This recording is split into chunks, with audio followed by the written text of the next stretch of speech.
नमस्कार दोस्तों, सभी का स्वागत है एक और वीडियो में विकी वीज़ा की। मैं हरिंदर विकी वीज़ा से। आज का वीडियो स्पेशली उन स्टूडेंट्स के लिए है जो कनाडा में पीआर लेकर जाना चाहते हैं, मींस परमानेंट रेजिडेंसी लेकर जाना चाहते हैं। जैसे ही रूल्स चेंज हुए रिसेंटली, तो उसके बाद स्टूडेंट्स का स्टडी परमिट की तरफ जो अट्रैक्शन है वो काफ़ी कम हो चुका है कंपैरेटिवली पहले से। पहले क्या होता था कि स्टूडेंट्स को सिर्फ अपना $10,200 जीआईसी भरना है और 1 ईयर का ट्यूशन फीस डिपॉज़िट करना है जो अराउंड $20,000 होता है और टोटल $30,000 भरना होता है, जो कि अप्रॉक्सिमेटली आप मानकर चले तो 18 से लेकर 20 लैक्स होता था पहले। तो अब यही खर्चा अराउंड 25-26 लैक्स तक पहुंचता है।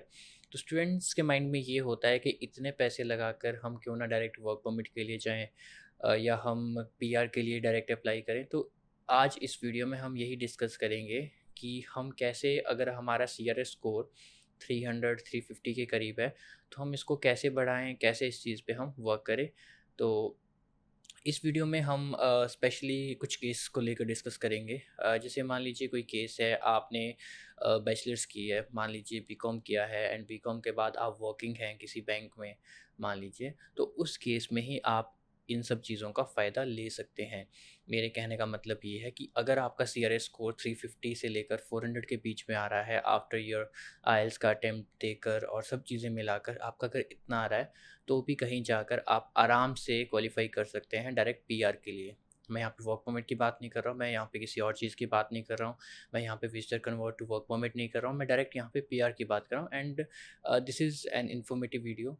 अगर आपको ज़्यादा इन्फॉर्मेशन चाहिए इस चीज़ के बारे में, आप डायरेक्ट मुझे मैसेज कर सकते हैं। मैं आपकी जितनी ज़्यादा हो सके इस चीज़ को लेकर हेल्प कर सकता हूँ। तो इसमें भी बहुत सारी कैटेगरीज़ हैं फर्दर, तो वो भी हम डिस्कस करेंगे।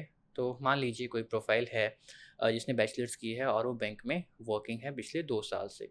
तो इस तरह की प्रोफ़ाइल में अगर आइल्स मानकर चले वो 6.5 और 7 के बीच में आइल्स जनरल है, और सब कुछ करने के बाद जो स्कोर सीआरएस स्कोर का आ रहा है वो है अराउंड 350 से लेकर 400 के बीच में। तो अगर हम यहाँ पे टियर 0 जो कि सबसे हाईएस्ट माना जाता है जॉब कोड, तो उसका अगर आपके पास एलएमआईए हो, तो इस चीज़ का बहुत ज़्यादा फ़र्क पड़ता है। इमीडिएटली आपका जो सीआरएस स्कोर है वो अराउंड 550 से लेकर 600 तक हो जाता है। तो इस चीज़ की वजह से आप डायरेक्टली क्वालिफ़ाई कर जाते हैं एक्सप्रेस एंट्री में, और एक्सप्रेस एंट्री का मतलब है कि आप डायरेक्टली एलिजिबल हो जाते हो एंटायर कनाडा की पीआर के लिए। और इस पे कोई कंडीशन नहीं है, ये कोई पीएनपी नहीं है या कोई किसी पर्टिकुलर प्रोविंस की पीआर नहीं है, तो आप डायरेक्टली एलिजिबल हो जाते हो पीआर के लिए कनाडा की। तो इस चीज़ के लिए स्टूडेंट्स बहुत हैवी अमाउंट भी पे करते हैं एलएमआई के लिए, और तो और कुछ केसेस ऐसे भी होते हैं जहाँ एलएमआईए रियल नहीं होती है, फेक एलएमआईएस पे बहुत प्रॉब्लम्स आती हैं। तो अगर आपको जेन्युइन एलएमआईए चाहिए, तो इसके लिए आपका कनाडा में कोई ना कोई ऐसा पर्सन होना चाहिए जिस पे आप ट्रस्ट कर सकते हैं। अगर आप किसी भी एजेंट से लेते हैं एलएमआईए, बहुत रेयर केस होता है कि एलएमआईए जेन्युइन हो, ये एक सच्चाई है जो कि आपको मैं बता रहा हूँ। और यहाँ से डायरेक्ट वर्क परमिट करना वो भी थोड़ा-सा डिफ़िकल्ट होता है। बट अगर आपको डायरेक्ट पीआर मिल रहा है एंड अगर आपको एलएमआईए बहुत कम प्राइस में, मान लीजिए आपको $15,000 में $20,000 में एलएमआईए मिल रहा है एग्ज़ाम्पल के लिए, तो उस केस में आपको वो चीज़ कंसिडर करनी चाहिए इंस्टेड ऑफ स्टूडेंट वीज़ा। देखो, स्टूडेंट वीज़ा का जो एक्सपेंस है वो अराउंड 30 टू $35,000 आपका लगेगा, और इतना अमाउंट पे करने के बाद भी आपको वहाँ पे जाके पढ़ना है, फिर जाकर आपको वर्क परमिट मिलेगा।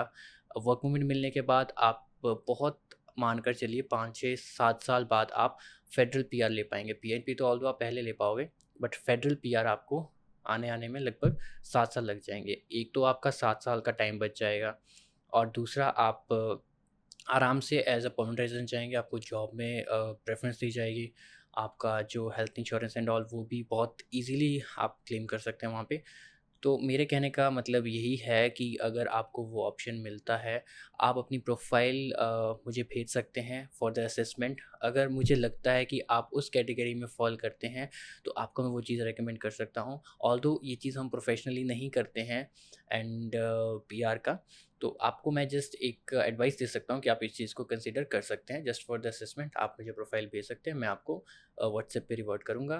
नंबर लिंक में आप जाएँगे तो क्लिक करके डायरेक्ट मेरे पास व्हाट्सएप मैसेज आ जाएगा और मैं पर्सनली आपको मैसेज का रिप्लाई करूँगा। थैंक यू सो मच इस वीडियो को देखने के लिए। आई होप आपको ये वीडियो इन्फॉर्मेटिव लगा होगा, और अगर ये वीडियो आपको इन्फॉर्मेटिव लगा तो वीडियो को लाइक और चैनल को सब्सक्राइब ज़रूर कीजिए। धन्यवाद सभी का।